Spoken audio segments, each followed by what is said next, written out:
Two engines detach from a Boeing 747 shortly after it takes off from Amsterdam. The pilots battle to control the aircraft as it struggles to remain airborne, unaware that their engines have separated from the wing. Onlookers in Amsterdam watch in dismay as the distressed jumbo jet makes its way back to the airport. The question remains, will the pilots manage to safely land the massive jet, or will they run out of time? This recounts the ordeal of El Al cargo flight 1862. The day of October 4th, 1992, began ordinarily for Captain Yitzhak Fuchs, First Officer Arnon Ohad, and Flight Engineer Gedalia Sofa, who were concluding a 20-hour layover in Amsterdam. During this time, a Boeing 747 was en route from John F. Kennedy Airport in New York to Amsterdam, before its final leg to Ben Gurion International Airport in Israel. At 59, Captain Fuchs, a seasoned El Al pilot with over 25,000 hours of flight experience, including 9,000 on the 747, was joined in the cockpit by 32-year-old First Officer Ohad, who had over 600 hours on the 747, and 61-year-old flight engineer Sofa, another experienced aviator. Just before 4 p.m. local time, as the crew prepared to leave their hotel, their jumbo jet landed safely at Schiphol Airport. The ground crew immediately sprang into action, preparing the 747 for its scheduled 6:30 p.m. departure, which included loading cargo, refueling, and waiting for the crew for the final leg. However, the aircraft arrived with several issues noted by the previous crew, including problems with the autopilot, speed regulation, radio, and voltage fluctuations in the electrical generator on engine 3. Despite these issues, the problems were not considered severe enough to ground the aircraft, and ground engineers made provisional repairs. Upon arriving at the aircraft, Captain Fuchs was briefed about these issues. He also learned that he would be transporting a single passenger that evening, 23-year-old Anat Solomon, an El Al employee from Amsterdam. Solomon was traveling to Tel Aviv to start a new chapter in her life, planning to marry a colleague from El Al. This perk of her job would soon prove to be more than she bargained for. Delayed slightly by a slot restriction, Flight 1862 was ready for departure at 5:07 p.m. The aircraft, loaded with over 74,000 litres of fuel and 114 metric tons of cargo, began its journey with the help of a pushback tug. After starting the engines and completing the after-start checks, the captain taxied the large aircraft to the runway, preparing for takeoff. Moments later, Captain Fuchs aligned the aircraft on the runway and handed control to First Officer Ohad, who would pilot the aircraft for the 4.5-hour trip. The captain's role would involve managing radio communications and handling paperwork. At 7:21 p.m., First Officer Ohad engaged the engines at full takeoff thrust, accelerating the 747 down the runway. Shortly thereafter, he maneuvered the aircraft into the evening sky. Initially, everything proceeded smoothly. The powerful jumbo jet ascended rapidly over Amsterdam. The pilots raised the landing gear and adjusted the flaps incrementally. Flight 1862 appeared to be successfully underway.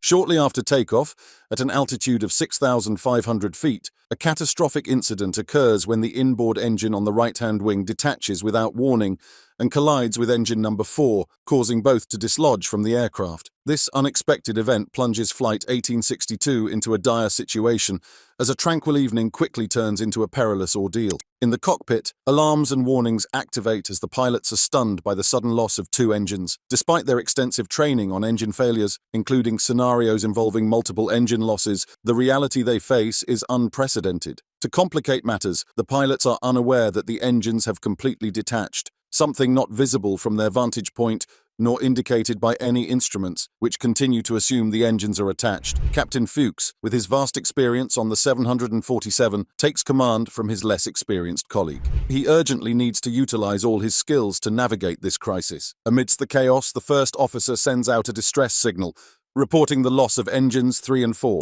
Despite the cockpit being filled with the sound of alarms and the glow of warning lights, the crew does not initially realize that the engines have physically separated from the plane. The aircraft's behavior, however, unmistakably indicates a complete loss of thrust on the right side, signaling that the situation is far worse than a simple engine failure. As the pilots grapple with the aircraft's controls, other crew members attempt to assess the extent of the damage. This proves challenging as the detachment of the engines also caused significant damage to various wiring systems, including the fire warning system. Due to damaged wiring, a fire alert is triggered in the cockpit, further escalating the emergency with a report of a fire in engine number 3. The situation demands extraordinary measures to maintain control. Captain Fuchs applies full left rudder to offset the thrust imbalance from the operational left side engines, and drastically adjusts his control column to prevent the aircraft from spiraling into an unrecoverable dive. As they prepare for an emergency landing, the ordeal they face is unlike any training simulation. The separation of the engines resulted in severe damage to the hydraulic systems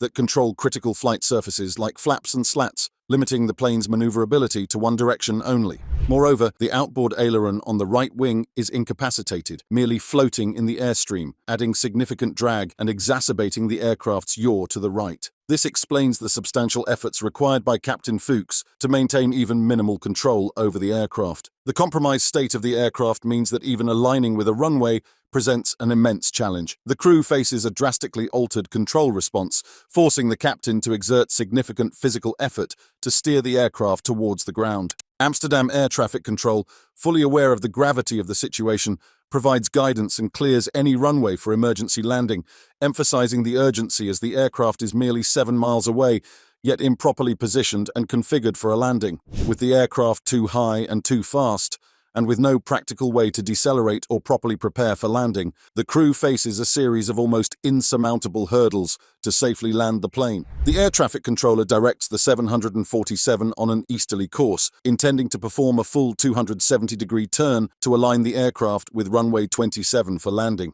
As the captain lowers the thrust on the remaining 2 engines to decrease speed, they must maintain a precise landing speed, presenting a formidable challenge. The pilots struggle to reduce their speed sufficiently for a safe landing, compounded by a tailwind and the loss of both right-side engines, making their situation increasingly precarious. At 13 miles from the runway, the controller instructs a right turn to position the aircraft for runway 27. The pilots begin their turn westward, aware that without functional flaps, their ability to reduce speed is severely hindered. Now only 12 miles from touchdown, the task ahead seems nearly insurmountable. As they remain too fast and drift south of the intended flight path, the pilots must navigate further north to have any chance of landing. With only minutes left, the airport is tantalizingly within sight, yet formidable obstacles loom before them. The airflow hitting the now exposed underside of the wing slows the aircraft, requiring the captain to delicately balance slowing the plane enough to attempt landing without losing essential lift, causing the plane to plummet. Ideally, if only the flaps were malfunctioning, maintaining higher speeds by increasing engine thrust might solve the problem. However, the extensive damage to one wing creates significant drag, preventing the engines from delivering equal thrust. This disruption in airflow critically affects the aircraft's performance. Flight 1862 is now merely a few thousand feet above densely populated areas. As the aircraft decelerates, the ailerons and rudder become less effective at compensating for the uneven thrust from the left engines, causing the aircraft to pitch upward. In response, the captain increases engine thrust to maintain flight, but this action exacerbates the yaw, causing the aircraft to bank sharply to the right and the nose to pitch down dramatically. The crew cries out as the aircraft enters an aerodynamic stall, with the wings no longer moving fast enough to generate lift. The ground proximity warning system activates, but it merely confirms the dire situation to the crew, who are already acutely aware of their grim reality.